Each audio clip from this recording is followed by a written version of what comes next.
बार जाता हूँ तब तक ज्योतिर्लिंग का दर्शन करता हूँ, लेकिन अयोध्या अभी तक नहीं गया जी। लेकिन इसका क्या मतलब है कि मैं राम को नहीं मानता हूँ? अरे मैं तो क्षत्रिय कुलवंशी हूँ, हमारे तो पूर्वज प्रभु श्री राम है, अपने घर में पूछते हैं। जरूरत क्यों पड़ती कि राम सबके हैं? आपका आचरण बोलना चाहिए कि राम हमारे सबके हैं। आपको गले का इस्तेमाल क्यों करना पड़ रहा है बार बार कि राम हमारे भी हैं, हमारे भी हैं? पहले ये रामलला के दर्शन करने कभी गए होते नेहरू जी से लेके और आज तक, तो आपको बोलने की जरूरत नहीं पड़ती कि राम हमारे भी हैं। कौन है? सचिन पायलट से पूछ लो। प्रमोद कृष्णन कौन है? दिग्विजय सिंह से पूछ लो, जो उनके घर। सभी भाइयों को राम राम। दोस्तों स्वागत है द भारत डिबेट शो पे। दोस्तों आज का ये डिबेट काफी शानदार होने वाला है, इसलिए आप लोग से अनुरोध है कि डिबेट को अंत तक देखिए। साथ में एक अनुरोध और करना चाहता हूँ, अगर आप लोग चैनल पे नए हो तो चैनल को सब्सक्राइब कीजिए। दोस्तों आज के इस डिबेट में रत्नाकर सिंह कांग्रेस के प्रवक्ता बोल रहे थे कि हम भी राम का उतना ही भक्ति करते हैं जितना सारे लोग करते हैं, हम भी राम में आस्था रखते हैं। इस पे अमिताभ अग्निहोत्री सर ने किस तरह से रत्नाकर सिंह को उसकी पुरानी बात याद दिलाई, सो आप लोग डिबेट को खुद से ही देखिए। चलिए शुरू करते हैं। लेकिन जाएंगे जरूर, क्योंकि राम सबके है ना। राम कोई भारतीय जनता पार्टी के हैं क्या? राम मंदिर कोई भारतीय जनता पार्टी का है क्या? ये कोई पार्टी का कार्यक्रम है? ये तो देश के गौरव का विषय, और देश के जब गौरव का विषय होगा कोई भी जाएगा। दूसरी चीज कहना चाहूंगा, आपने आचार्य प्रमोद कृष्णन का नाम लिया और बोला कि बड़े नेता हैं, उन्होंने राम राज्य की शुरुआत हो जाएगी, ऐसा कांग्रेस के नेता कह रहे हैं। कौन है आचार्य प्रमोद कृष्णन? उनको निकाल दिया। एक मिनट ना कर भाई, एक मिनट, उन्हें हटा निकाल दिया पार्टी से। तो बात ना ना ना ना ना बात ही यहीं से शुरू होगी। उनको निकाल दिया कि नहीं? अमिताभ जी भी सुन लीजिए। ना ना हमारी सुन लो फिर बोलो, अभी रुको, हमारी सुनो फिर बोलो। प्रमोद कृष्णन को पार्टी से निकाल दिया, हाँ या ना? अगर निकाल दिया तो मैं कह दूंगा केवल प्रमोद कृष्णन, और नहीं निकाला तो बोलूंगा कांग्रेस नेता प्रमोद कृष्णन जी। अब मैं वही जवाब दे रहा हूँ, आपके प्रश्न का जवाब हाँ या ना में तो नहीं दूंगा, लेकिन मैं एक्सप्लेन जरूर कर दूंगा। कौन है आचार्य प्रमोद कृष्णन? कौन है? आधिकारिक प्रवक्ता है कांग्रेस पार्टी के, या कांग्रेस पार्टी के कांग्रेस वर्किंग कमेटी में है, महासचिव है? कौन है आचार्य प्रमोद कृष्णन? अच्छा ये बताइए। आचार्य प्रमोद कृष्णन के एक बयान पे पूरी मीडिया में उनके बयान को चलाया जाता है और कहा जाता है कि कांग्रेस पार्टी का ये देखिए किस तरह का स्टैंड हो रहा है। ये बिल्कुल गलत है। आचार्य प्रमोद कृष्णन का जो भी बयान है वो व्यक्तिगत बयान है, और वो किसी पद पे नहीं है अभी कांग्रेस पार्टी में। ठीक है, मैं ये कहना चाहूंगा, खुले रूप से कहना चाहूंगा, और उनके बयान को कांग्रेस पार्टी का बयान समझा जाए और आधिकारिक बयान समझा जाए, ये दिखाने वाली की भी गलती है और सोचने वाले की भी। ठीक है रत्नाकर भाई, हमारे पार्टी का आधिकारिक प्रवक्ता ठीक है। मैं मनोज पंडित के पास चलूं उससे पहले दो तीन बातें कह दूं। बड़ा उलझा दिया रत्नाकर सिंह ने, कांग्रेस ही उलझी हुई है, तो रत्नाकर जी कैसे सुलझे? एक अब आगे बात दोबारा में आगे तब बोलना, अभी नोट कर लो। उन्होंने पूछा, वो तो प्रमोद कृष्णन सुन रहे होंगे, वो उत्तर देंगे इनको टेलीफोन करके कि हम क्या हैं। लेकिन मैं बता दूं, इन्होंने पूछा प्रमोद कृष्णन कौन है। प्रमोद कृष्णन एक ऑफिशियल कमेटी बनी थी, Congress general secretary incharge UP. लगातार नहीं बोलो रत्नाकर। कौन है ये लोग? प्रियंका गांधी के सलाहकारों की ऑफिशियल सूची कांग्रेस की, उसमें सलाहकार थे प्रियंका गांधी के। अब पूछो प्रियंका गांधी कौन है? अब जो कांग्रेस में ये पूछा प्रियंका गांधी कौन है, उसे तो कांग्रेस छोड़ ही देनी चाहिए। भैया हमसे पूछ रहे हो कृष्णन कौन है, सचिन पायलट से पूछ लो प्रमोद कृष्णन कौन है, दिग्विजय सिंह से पूछ लो जो उनके घर जाते हैं, उनसे पूछो ना, किस चक्कर में पड़े हो?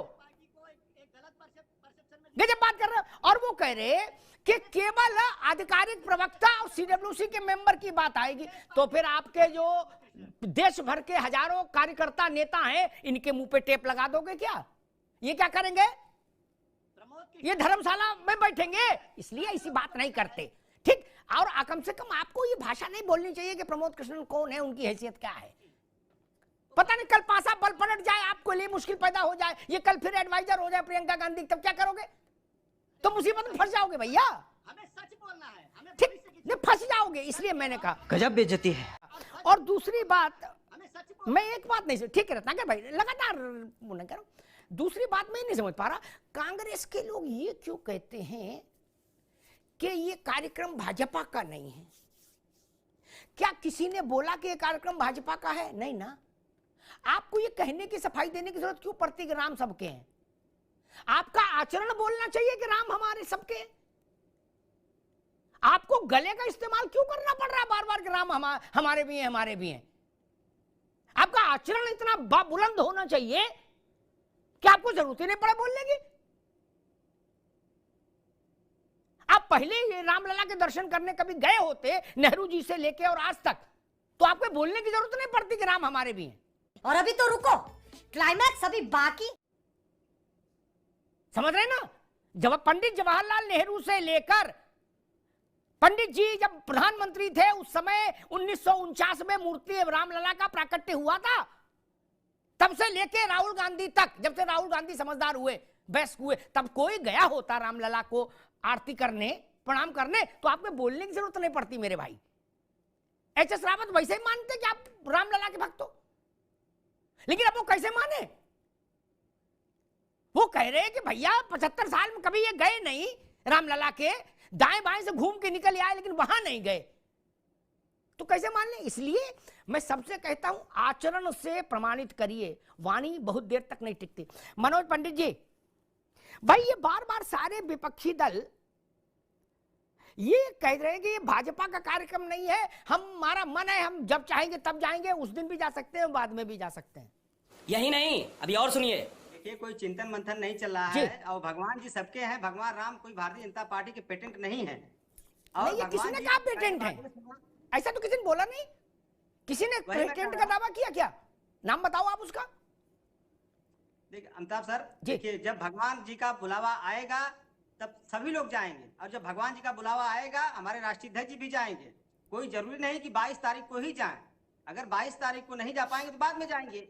ये कोई 22 तारीख डेडलाइन नहीं है भगवान की। भगवान के मंदिर में तो कभी भी जाया जा सकता है। नहीं, 22 को कोई और अर्जेंट काम में है?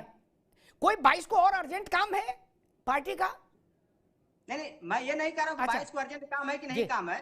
मैं ये कह रहा हूँ कि भगवान जी का जब बुलावा आएगा, जब भगवान जी का आदेश होगा, तो सभी लोग उनके चरणों में नतमस्तक होने के लिए जाएंगे। झूठ पे झूठ बोलती जा। लेकिन ये कोई जरूरी नहीं कि भारतीय जनता पार्टी जिस दिन बुलाए उसी दिन सब लोग जाए, ये कोई जरूरी तो है नहीं ना। भगवान जी का मंदिर है, भगवान जी सबके दिल में है। अच्छा अशोक भाई एक छोटा सा सवाल जहन में आ गया।